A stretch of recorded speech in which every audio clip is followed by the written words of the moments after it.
السلام علیکم ورحمة الله. په دې هیله چې ټول به جوړ او روغ یاست. نن به زموږ ستاسو د درس موضوع په انسرټ کې پیکچر وي. کیبل تنظیمات مو خلاص کړو. نن د پیکچر تنظیمات دي. پیکچر موږ دوه ډوله راخیستی شو. که انټرنټ سره وصل یاست نو انلاین پیکچر راخیستی شئ، او که انټرنټ سره نه یاست وصل نو دیس ډیوایس ورته کلیک کوو تر څو له خپل کمپیوټر څخه یې راواخلو. اوس کمپیوټر کې په هر ځای کې چې مو تصویر ایښی نو همغه ځای ته راسئ، خپل تصویر انتخاب کړئ. ستاسو تصویر به صفحې ته راسي. کله چې ستاسو تصویر د ورډ صفحې ته راغلی نو تاسو د پیکچر فارمټ په نامه باندې یو ټیب راخلاصیږي. دلته تاسو د تصویر نور تنظیمات سره کولی شئ. لومړی ریموو بیکګراونډ ده. ریموو بیکګراونډ کې موږ تاسو د تصویر اضافي ساحې له منځه وړو، یعنې بیکګراونډ کې چې کومې ساحې ورسره دي هغه له منځه وړو. داسې شکل کې به راسي چې دا تر ډېره پورې دا د انسان شکل او تعمیرونه وو یا موټر وو، داسې څه چې معلوم وي په تصویر کې هغه پرېږدئ، نور شیان ایسته کړئ. خو که کومه ساحې کمپیوټر ایسته کړې وي تاسو نه غوښتل چې هغه دې ایسته شي نو بیا موږ تاسې مارک ایریاز ټو کیپ رااخلو. کله چې مو دا کلیک کوئ اوس دلته هغه ساحې ورته انتخابوو چې باید نه شي ډیلیټ. هغه ساحې به بیا نه ډیلیټېږي. کوم ځای پورې چې ته انتخاب ورته کوې نو هغه ځای به بیا ستا په کمپیوټر کې نه ډیلیټېږي او کمپیوټر به تا ته پرېږدي، او کوم ځایونه چې تا نه دي انتخاب کړي هغه ځایونه به بیا درته ډیلیټ شي. اوس مو دا انتخاب کړئ، کیپ چینج ورباندې وکړو. کیپ چینج چې مو کله کلیک کړئ زموږ ستاسې دغه تصویر به پر هغه رقم پاتې شي. خو که ځینې تنظیمات یا ځینې ځایونه داسې وي چې ستا د خوښې مطابق نه وي او اضافه وي نو بیا مارک ایریاز ټو ریموو ورباندې کلیک کوو تر څو پورې راسي او هغه ساحې له منځه یوسي. اوس به کیپ چینج ورباندې کلیک کړو. کله چې مو کلیک کړئ تصویر به په هغه رقم راته جوړ شوی. ولې دا دوه ډوله نښې مارک ایریا ټو ریموو او مارک ایریا ټو کیپ، دا که تا چیرې نښې لګولې اوس غواړې چې دا نښې له منځه یوسې نو ډیلیټ مارکس ته راځو. کومې نښې چې موږ تاسې لګولې پر هغوی باندې کلیک کوو. که مثبت نښې که منفي نښې ټولې تا ته له منځه وړي او درته ډیلیټېږي. په ډیسکارډ چینج کې تصویر بېرته خپل عادي حالت ته راځي او کوم تغیرات چې تا پر باندې راوړي وو هغه ټول له منځه ځي. په کورکشن کې موږ تاسې کولی شئ د تصویر د روښنایي ورته زیاته کړو تر څو پورې تصویر سم معلوم شي، او په کالر کې موږ تاسې کولی شئ د تصویر رنګونه ورته بدل کړو. کوم ډول رنګو ته چې غواړئ هغه رنګو ته تصویر اړولی شئ، بیا په هغسې شکل کې درته ښودل کېږي. او که مو چیرې له دغو رنګو څخه نه و خوښ په مور ویریشن کې بیا موږ تاسې کولی شو هر رنګ چې مو خوښ شي له دې ځایه ورته انتخاب کړو. په کوم ډول رنګ چې مو غوښتی تصویر به بیا په همغه رنګ کې درته ښودل کېږي. سیټ ټرانسپیرنټ کالر کې بیا پر تصویر باندې لکه سپین رنګ چې ورباندې وشیندي داسې یې کوي.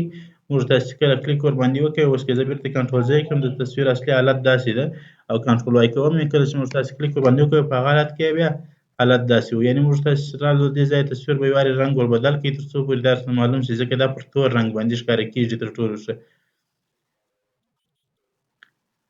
ارټیسټ افیکټ کې بیا موږ تاسې کولی شو تصویر داسې شکل ته واړوو لکه رسامي شوی شي. تصویر به بیا په دغسې شکل کې راته ښودل کېږي لکه رسامي شوی شي، یا په اوبو کې چې ښکارېږي داسې به تصویر راته ښودل کېږي. په کمپریس کې موږ تاسې کولی شو دا خپل تصویر خپ کړو. دا تصویر به بیا یو څه خپوالی پیدا کړي. ولې کوم وخت چې موږ تاسې بیا په ایمیل کې استوو د ډاکومنټ نو بیا به د ایمبیانو یا کوم هغه اندازه چې د هغه به کمه ورباندې راځي، مصرف به کم ورباندې راځي. نو څومره چې داسې لاندې د ایمیل خواته راځي اندازه یې کمیږي، او چې پورته ځي اندازه یې زیاتېږي. اپلای اونلی ټو دیس پیکچر کې انتخاب وو دا کوم تغیرات چې تا ترسره کړو دا به یوازې دغه تصویر ته ور اضافه کېږي. او که چېرې دا نه انتخاب بیا به دغه ټول تصویرونه چې په دې ورډ پروګرام کې ته لرې هغه به ټول درته راځي. د دې ډاکومنټ کې کوم تصویرونه چې دي پر هغو ټولو به اپلای کېږي. ډیلیټ کرپټ ایریا که چېرې تا تصویر کرپ کړی نو بیا دلته کولی شې ورته انتخاب کړې چې هغه کرپ ساحې چې دي هغه باید پسې ډیلیټ شي. اصل کې هغه ډیلیټ شوی نه وي، یوازې ښکاره کېږي. نو که دا ډیلیټ ورته انتخاب شي بیا به کرپ ساحې بیخي له منځه ولاړې شي او چې ډیلیټ شي. په چینج پیکچر کې موږ تاسې کولی شو تصویر بدل کړو، چې انلاین بدلوئ که افلاین بدلوئ. زه فرض کړئ دا تصویر انلاین بدلوم نو موږ تاسې به پر انلاین باندې کلیک وکړو تر څو پورې تصویر پیدا کړو. اوس چې راغلو دلته به تصویر سرچ کړو. کوم تصویر چې مو خوښ شي هغه تصویر به سرچ کړو د کوم څه په اړه چې او را ډاونلوډ به یې کړو تر څو پورې زموږ ستاسې د اوسني تصویر پر ځای باندې ودرېږي. اوس له دې تصویرو څخه یو تصویر انتخابوو او انسرټ ورباندې کلیک کوو تر څو دا تصویر راسي راته. اوس موږ تاسې تصویر په انلاین شکل مو بدل کړئ. خپل مخکینی تصویر چې و هغه مو له منځه یوړی او پر ځای یې دغه تصویر راغلی. همداسې کولی شئ اپلای نیم راواخلئ. پروفایل به ورته کلیک کړو. پروفایل چې موږ کله کلیک کړئ نو زموږ ستاسې تصویر به په اپلای شکل سره راته بدل شي. او په ریسیټ پیکچر کې بیا موږ ستاسې تصویر خپل حالت ته راوستی شو. فرض کړئ یا تصویر موږ داسې کوچنی کړی هم دی او له دې ځایه مو رنګ هم ورته بدل کړی ده. اوس غواړو چې خپل حالت یې راولو نو موږ تاسې ریسیټ پیکچر ته راځو. ریسیټ پیکچر چې کله موږ تاسې کلیک کړو نو دا رنګونه بیا خپل حالت ته راسي.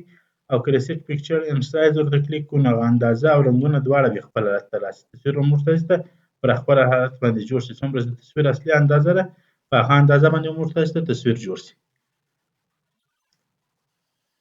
په پکچر سټایل کې موږ تاسو کولی شئ تصویر ته دا فریم یا دا شکل ور بدل کړو. بیا چې مو هر شکل خوښ شي په همغه شکل کې تصویر راخلو. له دې ځایه چې مو په کوم شکل کې تصویر ښه راتلی همغه ورته انتخابوو تر څو په هغه شکل کې بیا تصویر راته وښودل شي. پکچر بارډر کې موږ تاسو کولی شئ تصویر د شاوخوا چې کومه لیکه ورباندې راګرځېدلې ده دغه رنګ ورته بدل کړو. لومړی به راسو د اندازه به یې څه ورته غټه کړو تر څو پورې راته معلوم شي. اوس چې مو کله دا انتخاب کړی له دې ځایه به اوس ښه راته معلومېږي چې کوم رنګ ورته باندې انتخاب کړو او کوم رنګ ښه ورسره ښکارېږي. هر رنګ چې مو خوښ شي هغه انتخابوو. که مو چیرې رنګ نه ورکوئ بیا نو آوټلاین ورته انتخابوو تر څو پورې دغه شاوخوا چې کومه لیکه ده ورباندې دا خپله له منځه ولاړه شي بیخي به نه وي. مور آوټلاین کالر کې په خپله خوښه باندې رنګونه انتخابولی شو او په ویډ کې ورته کولی شو چې اندازه انتخاب کړو چې دا لیکه دې څومره ډبلوالی ولري. په ډیسیش کې کولی شو انتخاب کړو چې دا لیکه دې کوم ډول د لیکې ځینې سټایلونه دي چې د شاوخوا تصویر باندې راګرځېدلې ده. له دغه سټایلو څخه چې مو کوم یو خوښ شي نو همغه ورته انتخابوو. پکچر افیکټ کې موږ تاسو کولی شو تصویر باندې نور تاثیرات هم راوړو. کوم ډول چې مو خوښ شي تصویر په همغه شکل کې جوړولی شو. په شیډو کې موږ تاسو کولی شئ تصویر ته سایه ورکړو. له دې تصویر سره به بیا یو ډول سایه راته ښودل کېږي. او په ریفلیکشن کې کولی شو تصویر ته انعکاس ورکړو. بیا تصویر به بیا د انعکاس په شکل سره موږ تاسو ته ښودل کېږي. په ګلو کې به پر تصویر باندې شاوخوا داسې رنګ پر ورسره وي همغه رنګ ورسره راځي چې دا ټول د سټایلونو لپاره دي. کوم ډول چې مو خوښ شو همغسې یې راخلو. سافټ ایج کې هم کولی شئ تصویر داسې جوړ کړئ لکه فوکس یا دې ته ورته تر څو پورې تصویر هغه منځنۍ ساحه به پوره ښکارېږي او نورې ساحې به یو څه خفوالی ورسره ولري. همداسې د باول شکلونه دي او یا ډېر شکلونه دي چې هر ډول شکل مو خوښ و له همدغه ځایه ورته انتخابولی شئ. پکچر لیاوټ کې موږ تاسو کولی شئ دا تصویر به سمارټ ارت شکل ته واړوو. بیا به موږ تاسو له تصویر سره یو لیکنه هم راوستلی شو. کوم ډول شکل چې یې اړوئ په همغه شکل کې درته راځي د سمارټ ارت په شکل تر څو پورې هم تصویر وي او هم بیا له تصویر سره یو لیکنه راشي. تر بیا بلې ویډیو هم پر الله سپارم ښې چارې.